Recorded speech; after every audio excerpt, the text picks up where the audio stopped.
Hi, everybody. Today's lesson is writing expository paragraphs or essays. We're going to go through this step by step, and any discussions, you can stop this presentation and reread over some of the information. Some of these PowerPoint displays are very full of information, so you might want to pause it to read those more thoroughly as we go through. And you might see at the bottom of the screen some of my little point and click activity. It's the only way I can kind of get through this. So let's move on. By the end of the PowerPoint, you will have a basic understanding of how to begin an expository writing assignment. The definition of expository writing. Basically, expository writing will inform, explain, or instruct the reader in some aspect. It's normally used for essays. It also can be used in writing textbooks or instruction manuals for business. It also can be used for writing things like recipes. So that is expository type writing. It's informational. And again, this is examples of use: research papers, essays, recipes, news articles also, which I had left out. So words to clue you. How do you identify what you're going to write for an expository text? Typically in an assignment, you're going to find words that will ask you to explain, compare, analyze, present, describe, extract information, or review, write a review. When you have these as part of your assignment, just know that you're going to be expected to write an expository type essay or paragraph. So let's say that your assignment is to explain the differences between the two texts that you're given today, whether it be characters or setting. Explain the difference and how the author sets up characters and setting.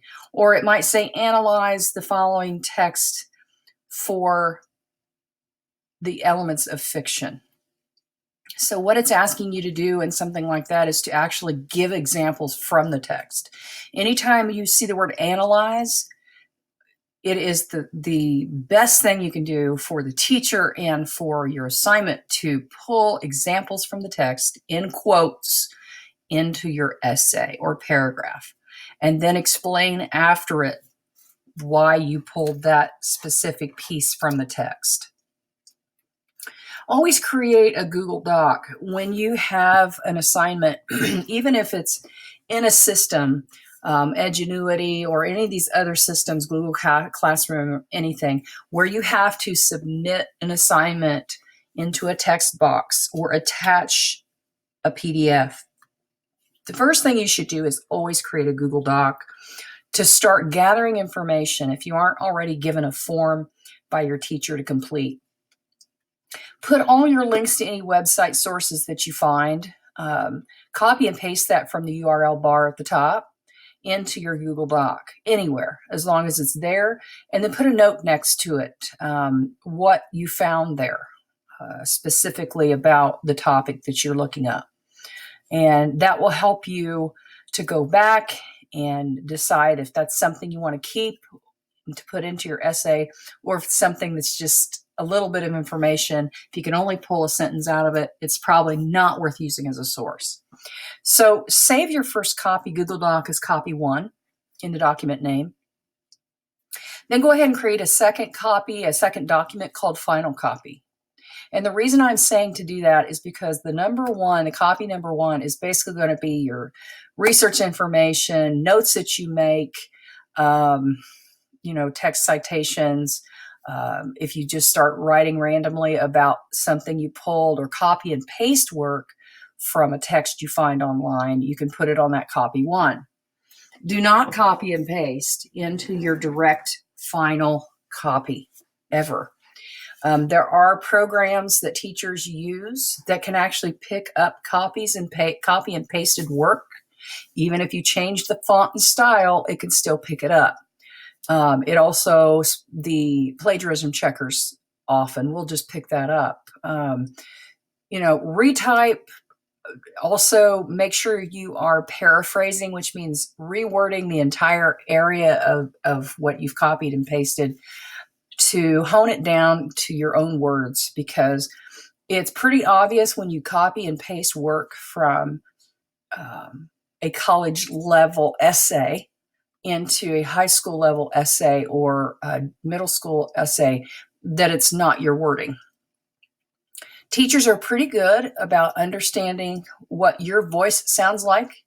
And if you speak a certain way in class and they've seen you write a certain way in class, it's going to be very obvious when you have plugged in someone else's work and submitted it as your own. So don't do that.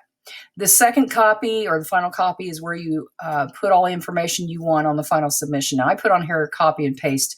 What I'm saying is you are pulling all the information you've developed on your copy one that you've been working on yourself in your own words. You're pulling it over into your final copy. I'm not saying you're copying, pasting things from the internet. Don't do that. This is where you make, on the final copy, you make all your corrections, make sure punctuation spelling is correct, your paragraphs are aligned. You should have on an essay, even a short essay, a minimum of 3 paragraphs. And by paragraphs, no less than 6 sentences in a paragraph. I would suggest way more than that, especially at a high school level. Typically, unless you have limitations on the length of paper that you are given to write, you should have no less than 2 to 3 pages for an essay.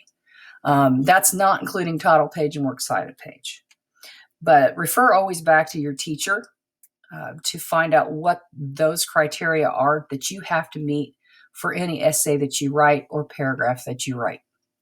Ask about length, ask about your formatting, if it's to be in double space, what all those criteria are you're supposed to meet. That'll get you a better grade. Make sure to save your final into a PDF copy. You can go ahead and copy and paste your final into your submission text box, into whatever program you use, but make sure and save a PDF copy of both the copy one and final copy into your hard drive. That way, if there's any question in the future that you've turned it in or produced work, you can pull it up and it'll have a date stamp and teacher can see that you have actually done it, even if it didn't submit correctly. You can forward that to your teacher. So just keep that in mind. Also, PDF copies, you can make it so they can't be edited or erased. So that's a big plus as well. So what do you need to do? What do you need to do to go ahead and get started? Let's say you have an assignment. So read the assignment twice. Always read the assignment twice. Once you do that, you should be able to kind of figure out where you need to go. Decide what information from the text you're supposed to read, if you're given text or an article to read. Decide what info from that gets you to that information, or what you need to find if you're asked to research. Also highlight, pull a copy, make a copy of the original text. You can do it on your computer or you can print it off and then highlight or pull information, facts, and quotes from that text. From that, depending on your assignment, you should be able to create your topic sentences. A topic sentence always comes at the beginning of your paragraph. Each paragraph can have its own topic sentence. You don't necessarily have to have one topic sentence for your entire paper, nor should you if you're writing an essay. Every paragraph is its own little individual discussion, and you need to link each paragraph, but at the beginning, you're going to find a topic sentence. Towards the end of the paragraph is where you find a thesis statement. Sometimes people confuse these as being one of the same, and they are not. The topic sentence introduces an idea or grabs the reader. The last sentence or next to last sentence is typically the thesis statement, or making a statement about what's happening next in the following paragraphs. That usually occurs all the way up in that first paragraph. The second paragraph is supportive of the first. The third paragraph is supportive of the first. So we'll go through that in another seminar about the actual creation of each paragraph, what they entail. For now, this is a basic gathering information, research, how to start. That's what this PowerPoint will continue to do. Explain, add statements behind each quote you plan to use. So when you grab a quote from your text that you're looking at, make sure and make a note to yourself behind it on your note sheet on that copy one I talked about on Google Docs. It's fine to copy and paste that quote, but behind it, make a note. Why are you pulling it? What do you think it has to do with your assignment? How is it going to prove your statement or support evidence that you're trying to prove? Because if you don't make a note to yourself, you may look back later if you have to continue work tomorrow and forget, why did I pull that quote? I don't remember. So make sure and write yourself some notes. Add statements behind each quote you plan to use. Paraphrase, but begin writing. So the next phase after you start highlighting, pulling information from text is to actually start some writing. Create a topic sentence. Don't worry about the perfection when you start writing.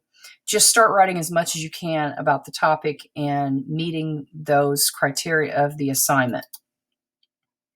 Save all sources. Always save page numbers, author names, links to websites, and notes. We already discussed that.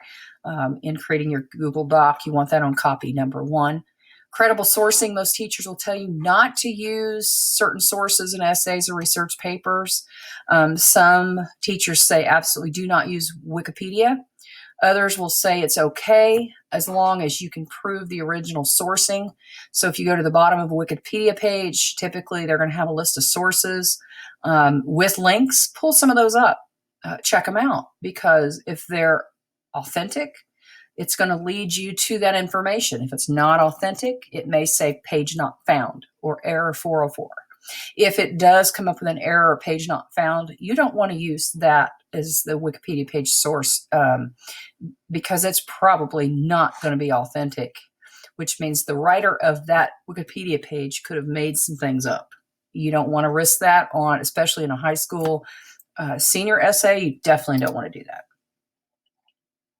So gather the information before you stack the bricks. Based on the information you gather, you then come up with a topic sentence or statement that answers the question and is supported by your evidence from text or research. So some writers have ways, everyone writes differently. Some go ahead and start creating the first line and can't get past that first line, can't produce anything else until they create a great first line. Typically what I try to tell students is don't do that. Don't try to be a fiction author and come up with that hook instead of actually putting down information. Academic writing is different. You need to get the facts down. You need to comment on the facts, and you need to support whatever the claim is that you're making or statement that you're making, or prove, in other words, from text, what you're trying to explain about the text. So that's where you have a difference with academic writing. Get the information down.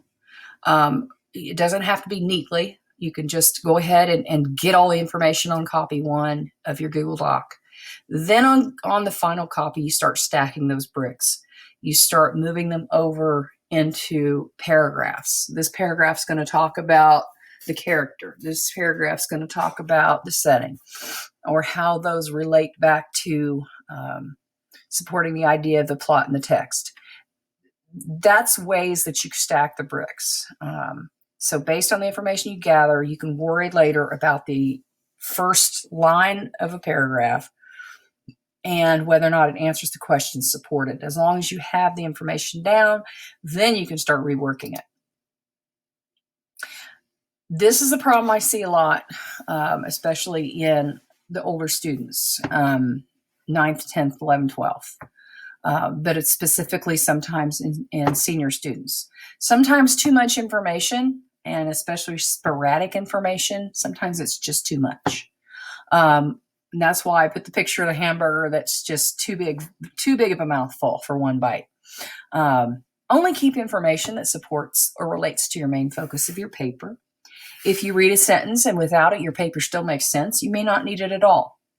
There are lines that you put in there that may sound great, but they have either nothing to do with the subject, or without that line in the paper, it does not change any information. So get rid of it. Save it for later. Drop it down to your copy number one, just to have it for, later if you look and you need something to stick in. But in general, if your paper still makes sense without one line that's kind of hanging out there, then get rid of it. Have someone else read it. If you are struggling, have an adult friend or teacher read what you have done so far, and then take their suggestions.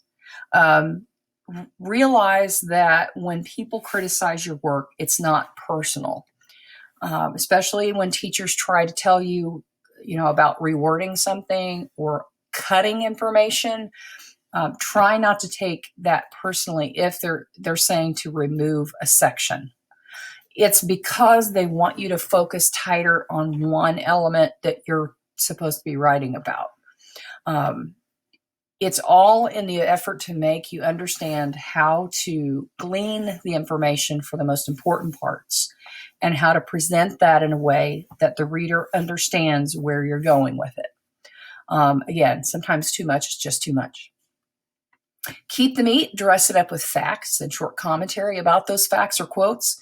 Don't use too much descriptive language. Save that for a narrative or poetry. So anytime that you write about writing, you don't want to be too flowery with your descriptions, or eloquent in the fact that describing the color of something or how it makes you feel. You don't write too much emotion into academic writing unless you're asked to, or unless it's a personal narrative or poetry. That is when you see more emotional language, senses included, which is touch and taste and feel and sound. So keep that in mind when you're writing academic writing for essays. So this is just an example to kind of help you get a mind frame of where to go with a writing assignment. Writing assignment example that has been given. In what ways are the protagonists in The Necklace and The Gift of the Magi similar and different? I'm not going to go into pulling these two writings up, but they're both about people who had an idea of the perspective they wanted others to see of them. So it's trying to show others how they feel through material things. So the necklace is about a lady who actually borrowed a necklace, wore it. It was lost or stolen, and she replaced it with a necklace that was very incredibly expensive, put them in debt, almost ruined their lives as a couple.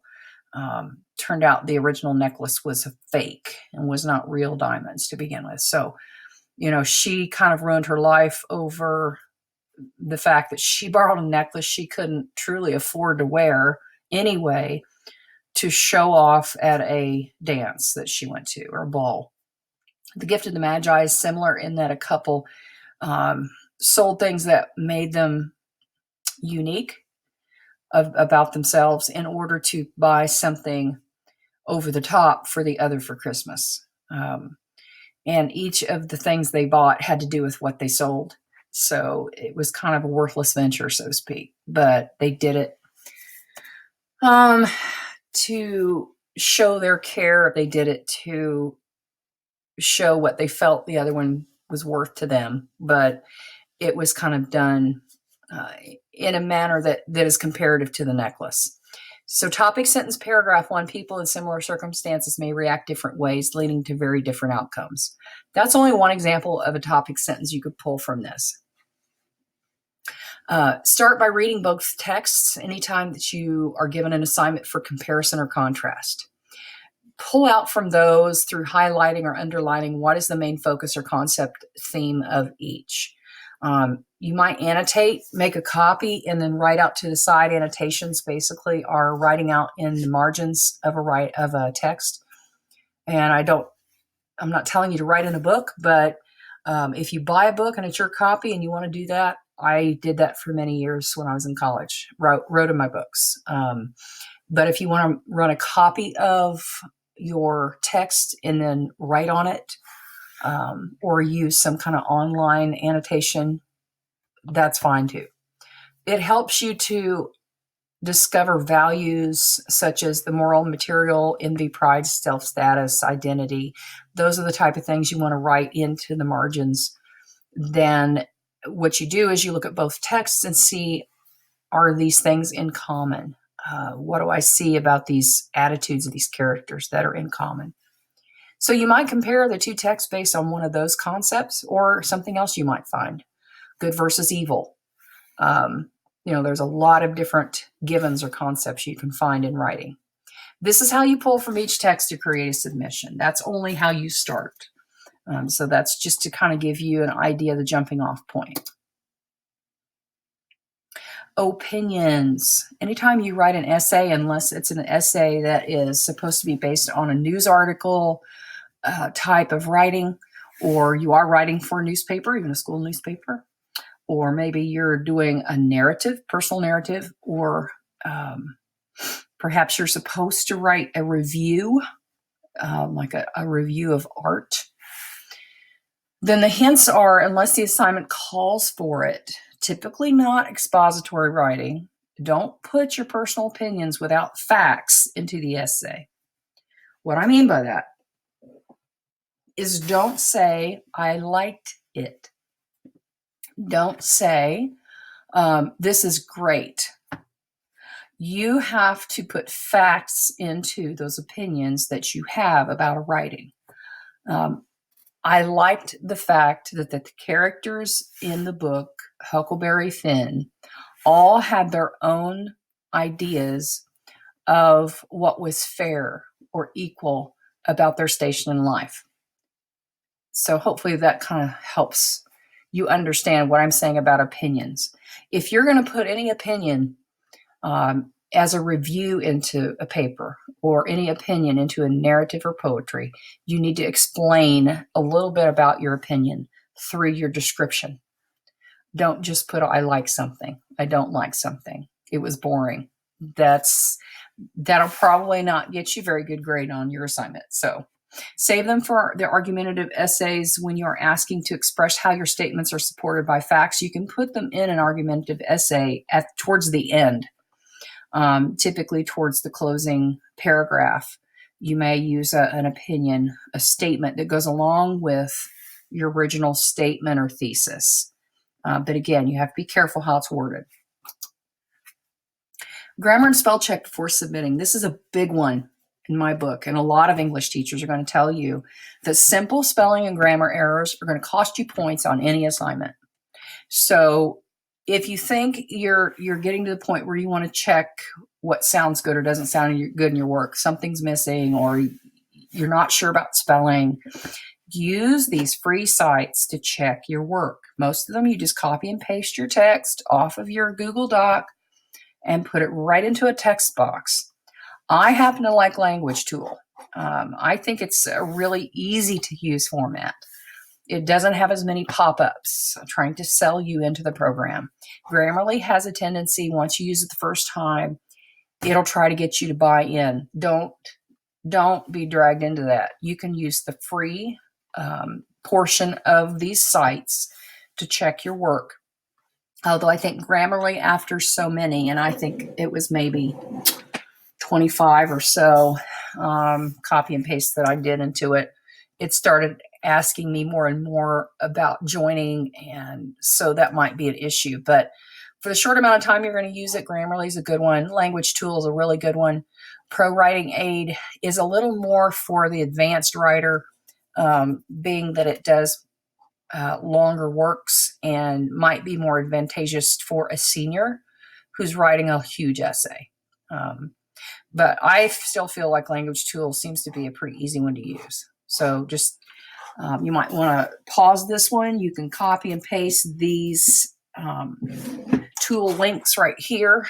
You can click on them, and then you could save them as a bookmark onto your computer so that you can find them quickly.